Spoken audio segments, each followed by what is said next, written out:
নবী দাঁড়িয়ে রয়েছেন, একজন মহিলা এসে বলছেন, ইয়া রাসূলুল্লাহ, আমার স্বামীর মৌতের জাকানদানির মনে হয় মৌতের জাকানদানির কষ্ট হচ্ছে, কিন্তু জবান তো বন্ধ হয়ে আছে, জবান খুলছে না। আল্লাহর নবী বললেন, তোমার শ্বশুর শাশুড়ি কেউ কি জীবিত আছে? মহিলা বললেন, শ্বশুর নেই, কিন্তু শাশুড়ি জীবিত আছে। আল্লাহর নবী বললেন, তোমার শাশুড়ি আম্মাকে ডাকো। শাশুড়ি আম্মাকে যখন ডাকা হলো, শাশুড়ি আম্মাকে জিজ্ঞাসা করা হচ্ছে, আপনার ছেলের আচার আচরণ ব্যবহার ছিল কেমন? মহিলা বলছেন, ইয়া রাসূলুল্লাহ, আমার সাথে খুব খারাপ ব্যবহার করত। আল্লাহর নবী বললেন, বাবা আলী, জলদি করে যাও না চলে, কিছু শুষ্ক কাঠ ভেঙে আনো। মা বলছেন, ইয়া রাসূলুল্লাহ, কাঠ নিয়ে কি করবেন? আল্লাহর নবী যেই বলেছেন এই কথাটা, মা বললেন, কাঠ নিয়ে কি করবেন? ওই জায়গায় দাঁড়িয়ে দয়ার নবী বললেন, ওই কাঠটাকে আগুন ধরিয়ে, ওই কাঠটাকে আগুন ধরিয়ে দেয়া হবে, আগুন দাউ দাউ দাউ দাউ করে জ্বলবে, আর তোমার বাচ্চাকে আগুনে নিক্ষেপ করা হবে। মা জননী চিৎকার দিয়ে কেঁদে উঠে বলছেন, ইয়া রাসূলুল্লাহ, আমি আমার বাচ্চার জন্য জীবন দিতে রাজি, কিন্তু আমার বাচ্চাকে আগুনে নিক্ষেপ করতে দিতে রাজি নয়। দয়ার নবী মায়ের কথার দিকে খেয়াল করে আমার নবী পাকও কেঁদে ফেলেছেন, কারণ এতিম নবী, মাহারা নবী, বাফারা নবী, মায়ের গর্ভে থাকা অবস্থায় পিতাকে হারিয়েছিলেন। আব্বার সমাধি স্থান থেকে ফেরার পথে মাকে হারিয়েছেন। আর এরা পিতা মাতাকে হায়াতে পাবার পরেও তার সাথে জঘন্য আচরণ করছে, লক্ষ্য করলে দেখতে পাওয়া যায়। আল্লাহর নবী বললেন, ও বৃদ্ধা জননী, একটি কাজ রয়েছে, কাজটা কিন্তু অত্যন্ত কঠিন, তুমি কি করতে পারবে? তখন মা জননী বলছেন, ইয়া রাসূলুল্লাহ, ইয়া হাবিবাল্লাহ, মায়ের জন্য, বাচ্চার জন্য মায়ের কাছে কোনো কঠিন কাজ হতে পারে না, বাচ্চার জন্য সমস্ত কাজটাই মায়ের কাছে খুব সহজ। কথা ঠিক কিনা? এই শীতকালে সবচাইতে হলো ভিজে কাঁথার উপরে শোয়া সহজ না কঠিন? বিশাল কঠিন। কিন্তু মাঘ মাসের জাড়ে মোষের শিং নড়ে, মোষের শিং বাঁকা, গুঁতোর সময় একা, ডান দিকে পেচ্ছাপ করে দিয়েছে, পাড়ার মানুষ পায় না দেখা, বাচ্চাকে বাম দিকে তুলে শুইয়েছে, বাম দিকে পেচ্ছাপ করে দিয়েছে, মা পেচ্ছাপের উপরে শুয়ে বাচ্চাকে বুকের উপরে চাপিয়ে নিয়ে নিজের গায়ের কাঁথাটা, চাদরটা বাচ্চার গায়ের উপরে চাপিয়ে দিয়ে হাতটা চেপে ধরে দেখছে, পাটা চেপে ধরে দেখছে, যাতে করে আমার বাচ্চার যেন ঠান্ডা না লেগে যায়। ও ছেলেরা, ও নওজোয়ান যুবকেরা, কিতাবের মধ্যে এসেছে, আল্লাহর নবী বললেন, ও মা জননী, কাজটা হলো খুব কঠিন, তুমি কি পারবে? মা বললেন, ইয়া রাসূলুল্লাহ, আমি করে দেব। আল্লাহর নবী বললেন, তোমার বাচ্চাকে অন্তরের অন্তর থেকে ক্ষমা করতে হবে। আল্লাহর নবীর সামনে দাঁড়িয়ে মহিলা বললেন, ক্ষমা করে দিলাম, ক্ষমা করে দিলাম। আল্লাহর নবী বললেন, আমিন, যাও, বেরিয়ে যাও। যখন মহিলা চলে যাচ্ছেন রে, আল্লাহর নবী বললেন, ও বাবা, একটু মহিলার পিছু পিছু নয়, একটু গিয়ে দেখো মহিলা আগে বাড়িতে পৌঁছায় কি, মহিলার ক্ষমা করাটা আগে বাড়িতে পৌঁছায়, একটু দেখবার বিষয় দেখো। পিছন থেকে যেতে যেতে খানিকটা রাস্তা যাওয়ার পরে ওভারটেক করে বাড়িতে পৌঁছে গিয়েছেন পাঠানো ব্যক্তিকে। বাড়িতে গিয়ে দেখছেন যে ছেলেটার জবান বন্ধ হয়েছিল, জবান খুলছিল না, ওই ছেলেটাই মুখে মুখে পড়ছে লা ইলাহা ইল্লাল্লাহু মুহাম্মাদুর রাসূলুল্লাহ সাল্লাল্লাহু আলাইহি ওয়াসাল্লাম। কি সুন্দর নসিব হলো, মা বাড়িতে পৌঁছে গেল, মায়ের কাছে ক্ষমা চাইল, আদান প্রদান কথাবার্তা হতে হতে ছেলেটা কলমা পড়তে পড়তে ইন্তেকাল করলেন। ইন্না লিল্লাহি ওয়া ইন্না ইলাইহি রাজিউন। একবার মিলিত কণ্ঠেই বলুন সুবহানাল্লাহ। বলবেন হুজুর মারা যাওয়ার পরেও সুবহানাল্লাহ, যে মানুষটার জীবনের শেষ বাক্য কলেমা শরীফ, তার নসিব ভালো না খারাপ? এই জন্য বলতে বলেছি সুবহানাল্লাহ।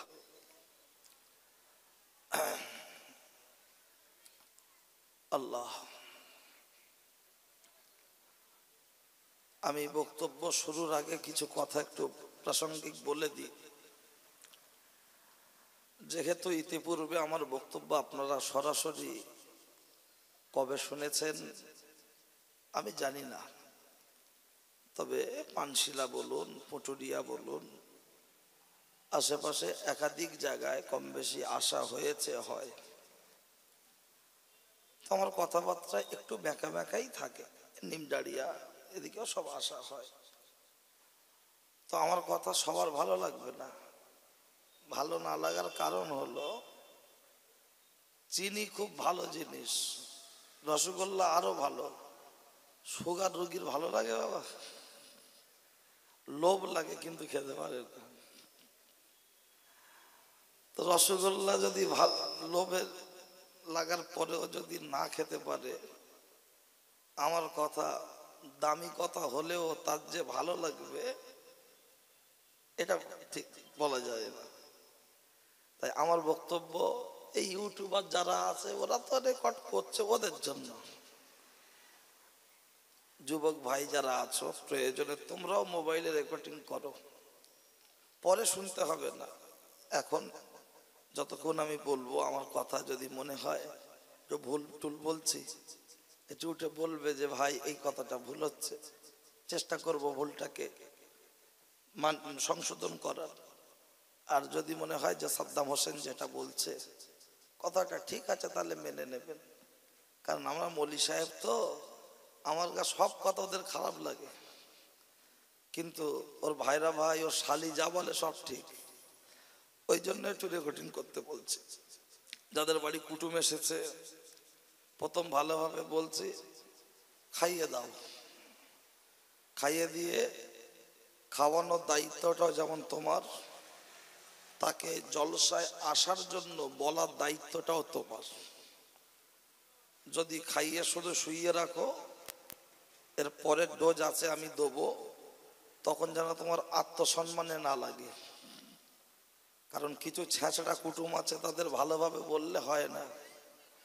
ওই জন্য ওদের একটু ধুয়ে দেওয়ার দরকার। তাতে কি আপনাদের অসুবিধা হবে বাবা? অসুবিধা নেই তো? ব্যাস, আমার বাপ চাচারা যখন বলছে ঠিক আছে, ও বাকি এবার যারা আছে ওরা চিন্তা ভাবনা করুক, ঠিক আছে? তারপর যা আছে কপালে হয়ে যাবে সকালে, ছেঁড়া কেতা বগলে। এখন তো হোক, চলুন। আর আমি রাজনৈতিক কোনো প্রেক্ষাপট আলোচনা করি না, এটা আমি হয়তো একটু নাম টাম ধরি বোঝানোর জন্য। আর আমি দলমত নিয়ে নাড়াচাড়ি করি না, কারণ মুসলমান এখন এক হওয়ার দরকার। এখনো তবলিগ পুরপুরা ঝামেলা চলছে, তো এরা মুসলমানদের গলায় দড়ি দিয়ে, কলা গাছে গলায় দড়ি দেওয়ার দরকার। শালা যাতে না মরে ছটফট করুক ফাঁস লেগে, বুঝলেন? এই মুসলমানের অবস্থা খুব খারাপ জায়গায়। মুসলমান যত বিভিন্ন দলে দলে বিভক্ত হবে, তত ইহুদিদের মারতে সুবিধা হবে না? হবে না? ভাই ভাই যখন 6 জন 7 জন একবার পেটের ভাই এক হয়ে থাকবে, পাড়ার লোক তাদের দেখে ভয় করবে। আর যখন আলাদা আলাদা ভাবে ভাগ হয়ে যাবে, তখন সুযোগ পেলে একটা বাচ্চা ছেলেও চড় মারবে। আমরা এ তবলিগ ও ফুরফুরা, এ আহলে হাদিস, ওই এই করে করে করে করে মসজিদে ভাগ, মাদ্রাসায় ভাগ, ক্লাবে ভাগ, জলসায় ভাগ, পাড়ায় ভাগ, শেষ হয়ে গেছে। তাই আমি নিশ্চিতের পরে আরো সমাধান দেব। এখন শুরুতে তো একটু বলে শুরু করছি, চলুন। নাহমাদুহু ওয়া নুসাল্লি আলা রাসূলিহিল কারীম, আম্মা বাদ। ফাকাদ ক্বালা আল্লাহু তাআলা ফি কালামিহিল মাজিদ ওয়া ফিল ফুরকানিহিল হামিদ, ইন্নাল্লাহা ওয়া মালাইকাতাহু ইউসাল্লুনা আলান নবী ইয়া আইয়ুহাল্লাযীনা আমানু সাল্লু আলাইহি ওয়া সাল্লিমু তাসলিমা। দরুদ আল্লাহুম্মা সাল্লি আলা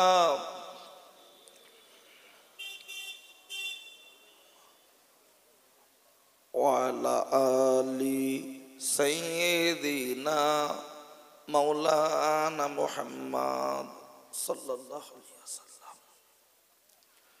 সত্য কথা বলতে হবে, সত্য পথে চলতে হবে, মিথ্যা পায়ে দলতে হবে, পাপের সাথে লড়তে হবে, নিজকে আগে গড়তে হবে। কে বলেছেন? কে? আল্লাহ রসুলে, আল্লাহ রসুলে। আল্লাহুম্মা সাল্লি আলা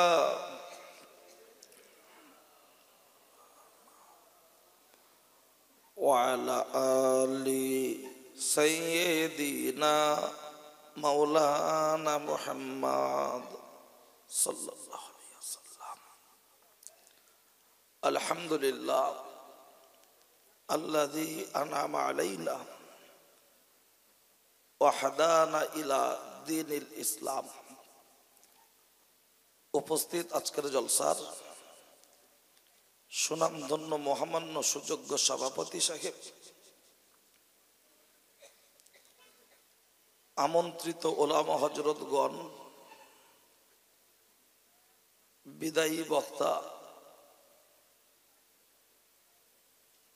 আমার সামনে উপস্থিত এতদ অঞ্চলের বিভিন্ন গ্রাম পাড়া থেকে আগত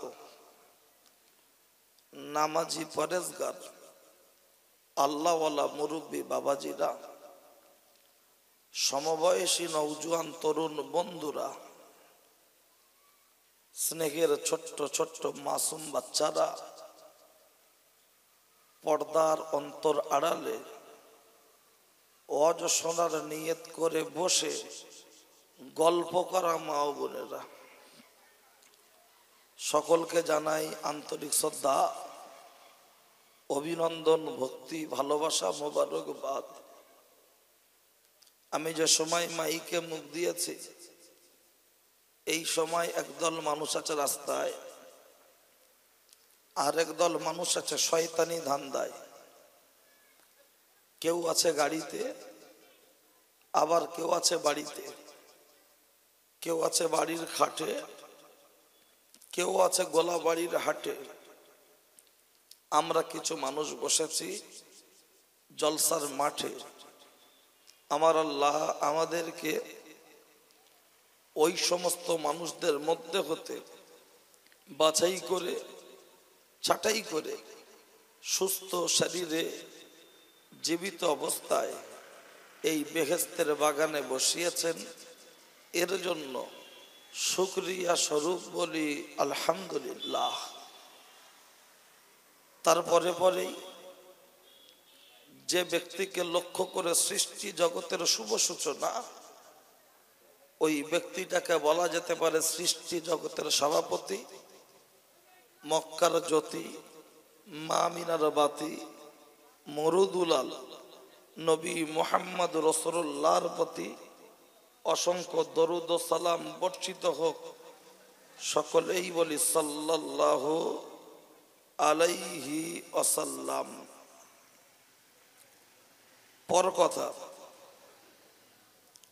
আজকের আমরা যারা এখানে এসে বসেছি, এর থেকেও বেশি লোক, বেশি মানে কি বহুত বেশি, রাস্তাঘাটে, পথে, মাঠে, বাড়িতে, খাটে আছে না নাই? আচ্ছা, ওরা আসেনি, আমরা এসছি, আমরা তাহলে পাগল না কি বলেন? ওদের বউ বাচ্চা আছে, আমাদের কেউ নেই। আমরা যারা সেখানে বসেছি, আমি নাই টাকার জন্য এসছি, আপনারা তো টাকার জন্য আসেন না। ওদের বউ বাচ্চা আছে, আমরা কি সব বিধবা বলে মনে হয় যে ওদের বউ আছে তাই আসতে দেয়নি?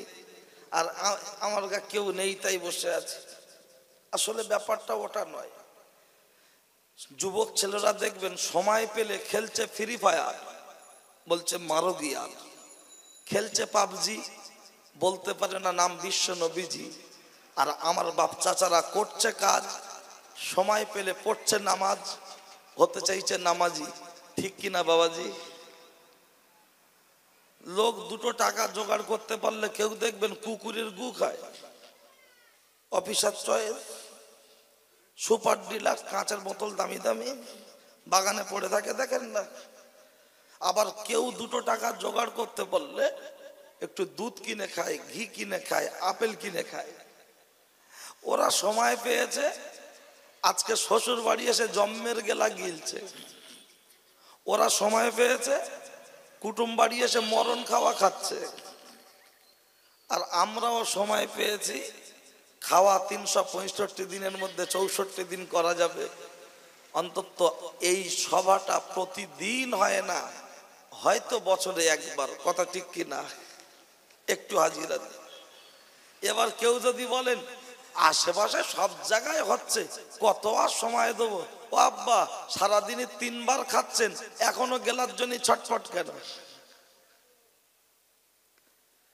খাওয়ায় এনার্জি লস হয় না, ইনকামে এনার্জি লস হয় না।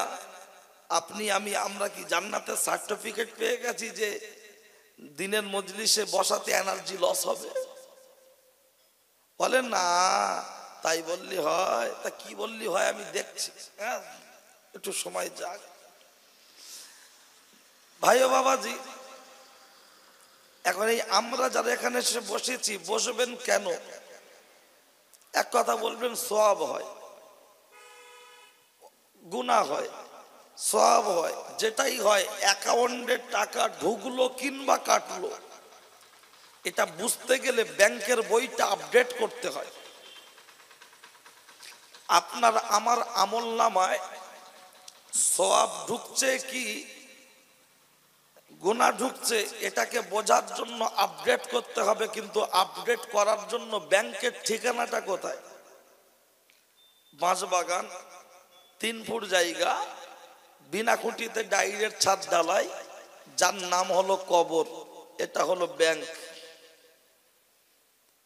আর ব্যাংকের বইটার নাম আমলনামা। আমলনামা নামক যে বইটা, হাজী সাহেব, পীর সাহেব, গাজী সাহেব, হাফেজ সাহেব, মাস্টার, ডাক্তার, ইঞ্জিনিয়ার, এই ব্যাংকের বইটা আমাদের সকলের আছে না নাই? কবরে গেলে যে যত বড় হুজুর হোক আর মতকর হোক, গেলেই আপডেট শুরু। কথা ঠিক কিনা? ওখানে গিয়ে কেউ বলতে পারবেন ও বড় আব্বা, আমার স্টেট ব্যাংকের বই এ পাঞ্জাব ব্যাংকে হচ্ছে না। ওসব কোনো কথা হবে না, যাবে গুপগাপ। এখন ওটা তো সেই হাসরের ময়দানে হাতে পাবো আমলনামা, মানে হালকাতার দিন। কিন্তু দুনিয়ায় যদি আমি আপনাকে বোঝাতে পারি হ্যান্ড টু হ্যান্ড ক্যাশ, দিনের মজলিসে বসলে হবে না কোনো গ্যাস। এ উপস্থিত জনমণ্ডলী, এই জলসা উপলক্ষে কেউ দিচ্ছে চাঁদা, আবার কেউ দিচ্ছে বাধা। দে বলছে সবাটা আবার দিতে হবে না দাদা। বলছে কেন? বলছে দে, হচ্ছেটা কি? কোন পরিবর্তন আছে? দে, লাভ নি, বন্ধ করতে। এরকম কিছু আবু জেহেল মার্কা মুসলমান আছে না নাই? আর আমি ওকে জিজ্ঞাসা করব, বারাসাত হসপিটালে রুগী লেগে হচ্ছে কি? কাজ নেই। বলবে না কাজ হয় না। কি করে কাজ হয়? বলে হ্যাঁ, আমার মা গিয়েছিল, ভালো, সেই যে সমস্যার জন্য সে তার ট্রিটমেন্ট হয়েছে, ভালো হয়েছে। হ্যাঁ, তাহলে আপনার মা হসপিটালে গিয়ে ভালো হয়নি, হসপিটালে গিয়ে ঔষধ খেতে হয়েছে, তারপরে রোগ ট্রিটমেন্ট হয়েছে। কথা ঠিক কি না? মসজিদের ইমাম, মঞ্চের বক্তা, এরা MBBS লন্ডন পাস ডাক্তারের মতো। এনারাও যে আদেশ এবং নিষেধগুলো করছেন, এগুলো যদি ট্যাবলেট ক্যাপসুল মনে করে টাইম মেনটেন করে গেলা যায়, রোগ থাকবে না যাবে? কিন্তু ডাক্তারের ওষুধ চোখে দেখতে পায় না, বলছে এ বাবলু কি লেখা আছে দেখেন। বলছে ও দাদা তুই খাওয়ার আগে এটা খাসনি? বলছে চোখে টের পাইনি। তা বলছে এটা রাত্রি ভাত খাওয়ার আগে খাবে, এটা গ্যাসের ওষুধ। তাহলে গ্যাসের ওষুধ খালি পেটে খেতে হয়, তাহলে কাজ হয়। অ্যান্টিবায়োটিক ভরা পেটে খেতে হয়, প্যারাসিটামল ভরা পেটে খেতে হয়, তাহলে তার কাজ হয়। বলুন হে উপস্থিত জনমণ্ডলী, তাহলে যেটা খালি পেটে খাওয়ার, খালি পেটে ভর্তি পেটে ডাক্তারের ফর্মুলা অনুযায়ী খেলে যদি আল্লাহ শেফা দিতে পারে, আল্লাহর আলেম বান্দাদের কোরআনের ফর্মুলা অনুযায়ী বক্তব্যটা শুনে ট্যাবলেট মনে করে টাইম মতো যদি কাজে লাগানো যায়, রোগ সারতে পারে কি পারে না? নাম্বার 2, যারা বলছে দিনের মজলিস দিয়ে কি হবে, আমি ওই মাথা মোটাদের বলছি একটু ভালো করে শোনো। সভা উপলক্ষে দোকান না বসালি মাথা কাজ করে না, সভা উপলক্ষে মেলা না বসালে কাজ করে না। কই মেলার বিরুদ্ধে তো কাউকে কথা বলতে শুনি না, যে মেলা বসিয়ে কি হবে না, মেলা বসালে ওখানে হবে মেলা, বাড়ির মেয়ে আর বউগুলো গিয়ে পরপুরুষের কাছে খাবে ঠেলা। তাই দেখবে রাতের বেলা লজ্জা থাকা দরকার, শরম থাকা দরকার, যে সবার বিরুদ্ধে এক শ্রেণীর মানুষ আছে আন্দোলন করে, চাঁদা দেওয়ার বিরুদ্ধে কথা বলে, আর যখন মেলা হয় তার বাড়ির বউ, তার বাড়ির মেয়ে, তার শালি, তার ভাইরা ভাই, তার শালা আর সুমন্দিরা যখন ড্যাং ড্যাং ড্যাং ড্যাং করে ঘোরে, তখন কি ওর চোখে 40-এ হয় না কলেরা হয়? আমি দিচ্ছি, আমার আর দ্বিতীয়বার দাওয়াত জাফরপুরে আর করার দরকার নেই, আজকে দিচ্ছি, এটাকে নেবেন। আল্লাহ চায় তো আমাকে আর দ্বিতীয়বার ডাকতে হবে না। দেখে কি হবে, কারণ আমরা ডাক্তার দেখানোর জন্য চলে যাচ্ছে পিজি, বলছে গাড়ি ধরলেই যাওয়াটা খুব ইজি। পিজির ডাক্তারের 500 টাকা ফি, এই 500 টাকা ভিজিটের ডাক্তার যদি রুগীর গায়ে হাত দিয়ে একটু চেপে চেপে না দেখে, বাড়ির লোকেরা কি বলবে? ডাক্তারটা মানসিক জাত না, শুধু টাকাই চেনে, 2 কলম লিখে দে 500 টাকা। তাহলে ডাক্তার 500 টাকা ভিজিট, সে যদি রুগীর চেপে চেপে না দেখে বাড়ির লোকের রাগ হয়। মঞ্চের বক্তার যখন 15,000 টাকা ভিজিট, সে চেপে চেপে দেখলে রাগ হয় কেন? ও শরীরের ডাক্তার, আমরা ইমানের ডাক্তার। ও আপনাকে শরীরের জন্য ঔষধ দেবে, আমরা ইমানের ঔষধ দেবো। বলবেন ইমানের আবার কি ঔষধ? আর ইমান হয়ে গেছে দেবে ইমান, ইমানের বড় ভার নাম বেঈমান। তা অন্তত দেখি ঔষধ কি আছে, অসুবিধা নেই, সবটাই চলবে। আপনাদের এই সাররাউন্ডে এমন অবস্থা, সবার মাইক বন্ধ করে দিলে সভা হয় কি মেলা হয় বোঝা যায় না। আবার 2-4টা লোক বলে কমিটির, তোরা বেকার এদিকে আসছি কেন, যা করছে দিক, তোরা এদিকে আসার দরকার না। হ্যাঁ, এরম হাইব্রিড তেফেরেঙ্গা মুসলমান। আমি পরে ওর আরেকটু দিচ্ছি, এটা সবে শুরুতে একটু প্রথমটা দিয়ে সইয়ে নিচ্ছি। চলুন ভাই ও বাবাজি, এই 2023 সাল নভেম্বর মাস, এই ঠান্ডায় আরামের লেপ বিছানা ছেড়ে, খাট বিছানা ছেড়ে মাটিতে এসে বসবেন কেন? এটাকে বোঝানোর জন্য একটি কোরআনের আয়াত আর একটি হাদিসের টুকরা থেকে আমি আপনার মাঝে বাস্তবে সাথে মিলিয়ে দিচ্ছি, খেয়াল করুন। আর আমি রেকর্ডিং করতে বলেছি আগে, এখনো বলছি করবেন। তার কারণ কিছু কিছু লোক আছে বিশাল প্যাস্টিজ, হ্যাঁ মৌলী সাহেব এরম কথা বলেছে, ওরা মোল্লার বাচ্চা রাস্তার ওপরে শুইয়ে দেবেন, বুকের ওপরে গাড়ি তুলে দেবো। তার কারণ তোমার মৌলী সাহেব বললে মান সম্মান লাগছে, আর যখন ঘুরছে তখন তোমার দেখে মজা লাগছে। মৌলী সাহেব বললে তোমার আত্মসম্মান লাগে। মসজিদের ইমাম জুম্মার দিন সুদের বিরুদ্ধে বললে গায়ে লাগে। মসজিদের ইমাম জুম্মার দিন বাপমার ভাত না দেওয়ার, ভাত দেয় না তার বিরুদ্ধে বললে গায়ে লাগে। আর গ্রামের মানুষ যখন বুড়ো মানুষ খাওয়ার অভাবে কষ্ট পায়, তখন তুমি দুতলার উপরে বসে বসে কাঁসরে গেল, তখন মানবতায় লাগে না? এগুলো বলবে কারা? মেম্বার বলবে না, প্রধান বলবে না, এমপি বলবে না, এমএলএ বলবে না। এগুলো বলবেন শুধুমাত্র আল্লাহকে যারা বেশি ভয় করে, অর্থাৎ আল্লাহর আলেম বান্দারা। কথা ঠিক কি না? কারণ এরা কাউকে ভয় পায় না, ভয় পায় আল্লাহকে, সুতরাং তাদেরকেই বলতে হবে। তাই কথা অন্য মৌলী সাহেবদের মতো ভাববেন না, যতক্ষণ বলবো এক ধ্যানে শুনবেন, বুঝতে না পারলে দুবার বলবো, দুবার ছাড়া তিনবার বলবো, কিন্তু যেন উল্টো ব্যাখ্যা নেবেন না, এক ধ্যানেই শুনবেন। লোক বেশি দরকার নেই, অল্প লোক হোক। কারণ এসি রিজার্ভেশনে লোক বেশি থাকে না, চালু ডাব্বায় লোক বেশি থাকে? চালু ডাব্বার দাম বেশি না কম? কম। আর এসি রিজার্ভেশনে দাম বেশি, লোকের সংখ্যা কম, দাম বেশি। এটা হলো এসি রিজার্ভেশন, মেলা চালু ডাব্বা, যে ইচ্ছা করবে উঠে যাবে।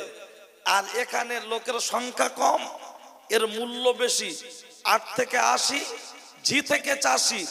আল্লাহ আমাদের উপর হয়ে যায় যেন খুশি, বলুন আল্লাহুম্মা আমিন। ভাই ও বাবাজি, বর্তমান সমাজে চলছে চাই না, সে কিন্তু আমাদের আদেও চায় না। আমরা তাকে ছাড়ি না, পকেটে ছাড়া রাখি না, তাকে ছাড়া বাঁচি না, যার নাম হলো মোবাইল।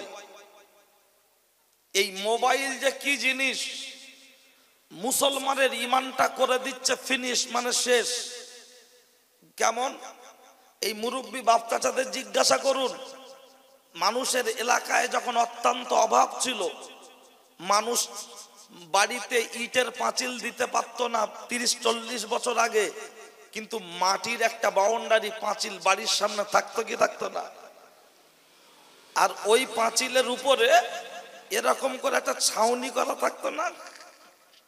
যদি জিজ্ঞাসা করা হয় বড় আব্বা ছেয়েছেন কেন, বলে আসমান থেকে পানি হলে পাঁচিলটা ডিসব্যালেন্স হবে, ওই জন্য উপরে একটা ঢাকনা দেওয়ার দরকার হয়েছে। রাসূলুল্লাহ বলেছেন মোবাইলের রিংটোন, গান বাজনা, টিভি সিডি, এগুলো হলো শয়তানের ঘন্টা। ভিতরে আছে ঈমান নামক একটা পাঁচিল। প্রতিদিন যদি 2 কান থেকে গান বাজনার আওয়াজ ঈমান নামক পাঁচিলের উপরে পড়ে, ওই পাঁচিলটা ডিসব্যালেন্স হয়ে যাচ্ছে কি যাচ্ছে না? বাড়ি তৈরি করলে প্লাস্টার করেন, পুট্টি করেন, ছাদ দিয়ে পাইপ লাগান, কেন? শ্যাতলা পড়বে তাই। তাহলে যদি ছাদ থেকে পানি নিচেই পড়লে যদি শ্যাতলা জড়ানোর ভয় হয়, ইটের গাঁথনির দেয়ালে যদি শ্যাতলা পড়ার ভয় হয়, 2 কান থেকে ঈমান নামক পাঁচিলের উপরে প্রতিদিন যখন গান বাজনার আওয়াজ পানির মতো পড়ছে, তাহলে ওই শ্যাতলাটা দূর করবেন কিভাবে? ওই মোবাইলে রাখছে ছবি মমতা, ভাই ভাই দেখাচ্ছে ক্ষমতা, রাখছে ছবি বুদ্ধ, ভাই ভাই লেগে যাচ্ছে যুদ্ধ। মোবাইলে রাখছে ছবি দেব, আমাদের বাড়ির ছেলে মেয়েরা মাঝে মধ্যে হাবড়া পার্কে ঘন ঘন দিচ্ছে খেপ। ওই মোবাইলের মধ্যে রাখছে ছবি আজহার। আল্লাহ ও রসুল আমাদের উপর হচ্ছে অনেক বেজার, অখুশি। ওই মোবাইলটা মাঝে মধ্যে কম্পিউটারে গিয়ে বলছে, লালটু যে সফটওয়্যার আপডেট করে দাও। বলছে কেনরা? বলছে রহমত আলী পা তুলেছে, পা নামে না, সেট হ্যাং করে দেড়গে গেছে। সফটওয়্যার আপডেট করে বাড়ি এনে বলছে, বাবলু খাবি কি দেখবি আর লুচির মতো ফুলবি, ঝাঁঝে মরবি, শুধু ক্যামেরা দেখ। এ বলছে ছবি দেখ, ও বলছে আমার শুধু সাউন্ড দেখ। কিন্তু আমার আল্লাহ বলছেন, বান্দা তুমি দুনিয়াতে যে জিনিসগুলো নিয়ে পাগল হচ্ছ, ল্যাপটপ, কম্পিউটার, হেলিকপ্টার, গাড়ি, বাড়ি, নারী, এগুলো পৃথিবীর মধ্যে নামি দামি নয়। তাহলে নামি দামি কোনটা? আমার আল্লাহর কোরআন বলছেন সেটা। লাকাদ খালাকনাল ইনসানা ফি আহসানি তাকবীম। টোটাল পৃথিবীর মধ্যে যা কিছু পাঠানো হলো, এর মধ্যে সবচাইতে নামি, সবচাইতে দামি, তার নাম হলো মানুষ। আল্লাহ আমাদের দিয়েছেন আক্কেল জ্ঞান হোশ। আমরা মানুষ যখন নামি, মানুষ যখন দামি, সামান্য 5,000 টাকা মোবাইলের যদি চিপ থাকতে পারে, এই মানুষ নামক মোবাইল এর চিপ আছে না নাই? থাকাটা তো স্বাভাবিক ব্যাপার।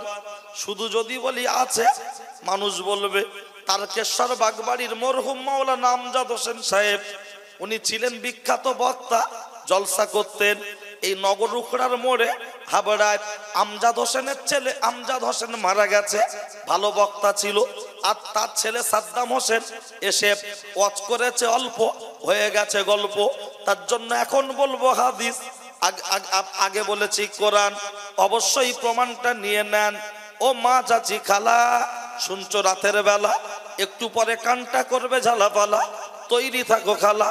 আল্লাহর নবী বলেছেন, ইন্না ফিল জাসাদি লামুদগাতুন ওয়া ইজা সলুহাত সলুহাল জাসাদু কুল্লুহু ওয়া ইজা ফাসাদাত ফাসাদাল জাসাদু কুল্লুহু আলা ওয়া হিয়াল কলব।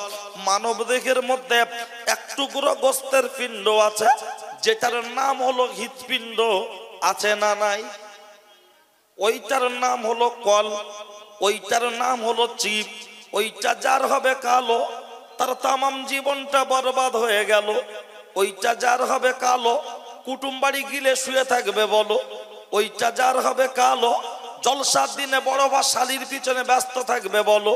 ওইটা যার হবে সাদা, বিনা কারণে বাজারে ঘুরলে বিবেক দেবে বাধা। ওইটা যার হবে সাদা, রাস্তায় রাস্তায় দাঁড়ালে বিবেক দেবে বাধা। ওইটা যার হবে ফরসা, এই মজলিসে বসলে পাবে অনেক ভরসা। ভরসা পেতে পেতে এমন একটা জায়গা তৈরি হবে, আমার আল্লাহর তরফ থেকে ওই বান্দার কপালে লিখে দেয়া হবে, দিস ইজ এ সুপারম্যান। তুমি হল আল্লাহর মাহবুব বান্দা, ওলি বান্দা। আল্লাহর ওলি হতে গেলে আল্লাহর ওলির বোনাই হতে হয় না, খালু হতে হয় না, মামা হতে হয় না। আল্লাহর ওলি হতে গেলে আল্লাহর ওলি বাড়ি জন্মগ্রহণ করতে হয় না। একজন রিক্সাওয়ালার ছেলে, ভ্যানওয়ালার ছেলে, চাষির ছেলে, মাস্টারের ছেলে, যে কেউ কোরআন সুন্নাহ অনুযায়ী নিজের জীবনটাকে তৈরি করতে পারলে আমার আল্লাহর তরফ থেকে অটোমেটিক ঘোষণা পাওয়া যাবে। কথা ঠিক না ভুল? এখন মোবাইলের চিপে ভাইরাস ঢুকলে কম্পিউটার, গাড়ি খারাপ হলে গ্যারেজ, জামা ময়লা হলে লন্ড্রি, আমাদের ডায়রিয়া, কলেরা, জ্বর, অ্যাপেন্ডিক্স, ডায়রিয়া হলে হসপিটাল, ডাক্তারখানায় ট্রিটমেন্ট। কিন্তু কলব নামক মেমোরি কার্ড, হৃৎপিণ্ড, এর যে রোগগুলো আছে, পৃথিবীর কোন হসপিটালে ট্রিটমেন্ট করবেন? যারা বলে জলসার প্রয়োজন নাই, দিনের মজলিসের প্রয়োজন নাই, ওরে বাপের বেটা, কপাল ফাটা, মাথা মোটা, হতভাগা। তোমার কাছে আমার জিজ্ঞাসা, এই কলবের ট্রিটমেন্টটা ও তো হাড়োয়ায় মেলায় গেলে হবে না, বারাসাত মেলায় গেলে হবে না, বাজারকে কেন্দ্র করে চায়ের দোকানে বসলে ওর ট্রিটমেন্ট হবে না, শাশুড়ির আঁচলের তলায় বসলে ট্রিটমেন্ট হবে না, শালার বইয়ের পাশে বসলে ট্রিটমেন্ট হবে না, মোবাইলের ভিডিও দেখে দেখে সময় নষ্ট করলে, ফ্রি ফায়ার আর পাবজি খেললে ওর ট্রিটমেন্ট হবে না। ওর ট্রিটমেন্ট হওয়ার মতো কয়েকটা জায়গা আছে, তার মধ্যে উল্লেখযোগ্য হলো দুইটা। একটা হলো বাইতুল্লাহ মসজিদ, আর একটা হলো মজলিস। একটা হলো মসজিদ, আর একটা হলো মসজিদ। এখন জিজ্ঞাসা করব, বলুন বলুন বলুন, এই কলবের রোগগুলো কি? বলে বাবা তা কি করে বুঝবো? তোমরা বলো। ও ছেলেরা, ও নওজোয়ান যুবকেরা, এক নাম্বার রোগ হলো যেটা আমার আল্লাহর কোরআন বলছেন সেটা। আমার আল্লাহর কোরআন বলেছেন, ওয়াবিল ওয়ালিদাইনি ইহসানা, তোমরা তোমাদের বাপ মায়ের সাথে খবরদার খারাপ আচরণ করো না, করো না, করো না, সদা সর্বদা সৎ ব্যবহার করো। কিন্তু দুঃখের সাথে বলতে হয়, আজকে সমাজে বাপকে বলছে বুড়ো, মাকে বলছে বুড়ি, এরা কবে মরবে তাড়াতাড়ি। শ্বশুরকে বলছে আব্বাজি, শাশুড়িকে বলছে আম্মাজি, ঘন ঘন গরম গরম দিচ্ছে বেগুনি আর পেঁয়াজি, খাও আম্মাজি, খাও আম্মাজি। আজকের এই গ্রামে জলসা হচ্ছে, প্রত্যেকটা বাড়িতে কম বেশি কুটুম এসেছে, শালা এসেছে, শালি এসেছে, ভাইরা ভাই এসেছে, সুমন্দি এসেছে, কিন্তু নিজের বোন আর বোনাই, বাপ আর মা ভাত পায় না। এরকম কিছু বাড়ি আছে না নাই? হুজুরকে খাওয়ানোর জন্য ব্যস্ত, হুজুরকে খেতে দেওয়ার জন্য ব্যস্ত। হুজুর খাও, যদি বলি খাবো না, কেন? বলছে হুজুরের পেট হয়ে গেছে খাজা বাবার ডেক, হুজুরের পেট হয়ে গেছে ইন্ডিয়ার গেট, খাবো না। বলছে হুজুর চর্বি বাদে সলিড লেগ পিস একটু লাও, একটু লাও। যদি বলি হবে না, তখন বলছে হুজুর বিশাল আয়োজন, তুমি না খেলে আমাদের হতে পারে মরণ, একটুখানি খাও, একটুখানি খাও। কিন্তু আমার জিজ্ঞাসা হলো, সাদ্দামকে খেতে দেওয়ার আগে, শ্বশুরকে দেওয়ার আগে, শাশুড়িকে দেওয়ার আগে বুকে হাত দিয়ে একটু বিবেককে প্রশ্ন করো, তোমার বাপকে পাশে বসিয়ে চামচে তুলে কবে বলেছ আব্বা তোমার দাঁতের সমস্যা, এই নরম পিসটা লাও, নরম পিসটা লাও। তোমার মাড়ির সমস্যা, এই পিসটা লাও, এ গোশতটা নরম হবে। না না না না না, বরঞ্চ শাশুড়ি আসলে লেগ পিস, শালার বউ আসলে হ্যান্ড পিস, গালে বলছে লাও লাও লাও। অথচ লক্ষ্য করলে দেখতে পাওয়া যায়, নিজের মা যদি বলে কচি আর দু পিস দে, বলছে যা দিচ্ছি তাই খাও, যা দিচ্ছি তাই খাও, তার বেশি দেওয়া যাবে না। অথচ লক্ষ্য করলে দেখতে পাওয়া যায় এমন একটা কন্ডিশন, এমন একটা পজিশন, ও ছেলেরা, ও নওজোয়ান যুবকেরা, অথচ এরা মনে মনে করে বাপ মাকে আঘাত দিয়ে, বাপ মার সাথে খারাপ আচরণ করে, পৃথিবীর যা কিছু করি না কেন, বছরে একটা সভা দেবো, ফুরফুরায় যাব, আজমিরে যাব, জামাতে যাব, চিল্লায় যাব, মনে হয় আমাদের জীবনে মাফ হয়ে যাবে। না না না না না না, শুনে রেখে দেন, জেনে রেখে দেন, বাপ মাকে ব্যথা দিয়ে, আঘাত দিয়ে, কষ্ট দিয়ে আপনি তিনতলা বাড়ি তৈরি করতে পারবেন, দুতলা বাড়ি তৈরি করতে পারবেন, গোশ ভাত খেতে পারবেন, কিন্তু মনের ভিতরে কখনো শান্তির জায়গা তৈরি হতে পারে না। না না, বলবেন প্রমাণ দিতে পারবেন, নিশ্চয়ই প্রমাণ দিতে পারবো। যদি না দিতে পারি, আছে একটা ছোট মতো 4 চাকা গাড়ি, ওটাকে দিয়ে চলে যাব বাড়ি, কখনো করব না দেরি। শুনে রেখে দেন, জেনে রেখে দেন, বাপ মার সাথে খারাপ আচরণ করে এরকম হুজুর কেন? কাবা শরীফ থেকে হুজুর ভাড়াই করে নিয়ে এসে দোয়া করালে ওর মাথায় বাজ পড়বে, বাজ পড়বে। পৃথিবীর কোন হুজুরের দোয়া কবুল হবে না, হবে না, হবে না। বলবেন আপনি এত বড় কথা বলছেন, নিশ্চিত অপেক্ষা করুন, প্রমাণ দিয়ে স্টেজ থেকে নামবো, প্রমাণ না দিয়ে শুধু অফার দিয়ে চলে যাব না। কারণ আমরা যারা বক্তা, অধিকাংশ বক্তা আমরা বলি না, বললে কমিটির লোক রেগে যায়, দ্বিতীয়বার আর দাওয়াত করে না। কমিটির লোক না রেগে গেলেও পিছনে পিছনে সমালোচনা করে। এবছর যা দেওয়ার কথা থাকে তার থেকে 3000 কম দে বলে হুজুর, কালেকশন বিশাল খারাপ, তার মানে তোমার ওয়াজ ভালো লাগে না, মারলে বিদায় হও। আর গাড়ি তুলে দেওয়ার সময় বলছে আল্লাহ চাই তো আবার হবে। আর যেই গাড়ি দিয়ে দিয়েছে পিকআপ, এরা হাসছে আর বলছে এরকম মাল জীবনে ভিটেই তুলবো না। কেরাম তুলবে? কানে হাত দিয়ে বাবারা বাবারা, বিশাল বলবে জোরে জোরে, বিশাল গজল বলবে, বিশাল বড় বক্তা। আর যে বক্তা যত গানের সুরে গজল বলে, সেই বক্তার ডিমান্ড বেশি না কম? আপনাদের অসুবিধা লাগছে নাকি? অসুবিধা নেই তো? তাহলে আমার বক্তব্য শুনতে গেলে কথা বলতে হবে। আজ বিশ্বকাপ খেলা হচ্ছে তো, আমাদের মুসলমানদের মাথা ঠিক নেই, বুঝলেন? ইসরায়েল ফিলিস্তিনকে শেষ করে দিক, আর আকসা দখল করে নিক, ওতে কিছু হবে না। কিন্তু বিশ্বকাপের খেলা মানে মনে হয় যেন আমাদের বাবলুর বাপের বিয়ে হচ্ছে। ও এত ব্যস্ত, ওর মাথা কাজ করে না। ফিলিস্তিনে যুদ্ধ চলছে, ওটাকে যদি গুরুত্ব দিয়ে ভাবতো, গ্রামে যদি প্রচার করত ইসরায়েলি প্রোডাক্ট বয়কট করার জন্য, আজকে যেমন এলসিডি ভাড়া করে মোড়ে মোড়ে যেমন খেলা দেখার একটা বিশাল ঝোঁক লেগেছে, ওটা যদি ইসরায়েলি প্রোডাক্ট গুলো মোড়ের মাথায় এলসিডির সাহায্যে মানুষকে চেনানোর সুযোগ করে দিত, তাহলে ইসরায়েলের বিরুদ্ধে এটা কি একটা সংগ্রাম হতো কি হতো না? কিন্তু ও সব দায়িত্ব না, খালি বলছে কার রান কত, যাবে না থাকবে, হ্যাঁ, সেই সব নিয়ে বিশাল ব্যস্ত। কিন্তু এই দিকের কোন ইমানি চেতনা নিয়ে অতটা ব্যস্ত নেই। ভাই ও বাবাজি, ভাই পিছনে কে কথা বলছেন একটু আস্তে ভাই, আওয়াজটা অনেক দূর আসছে, একটু দেখেন তো। চলুন,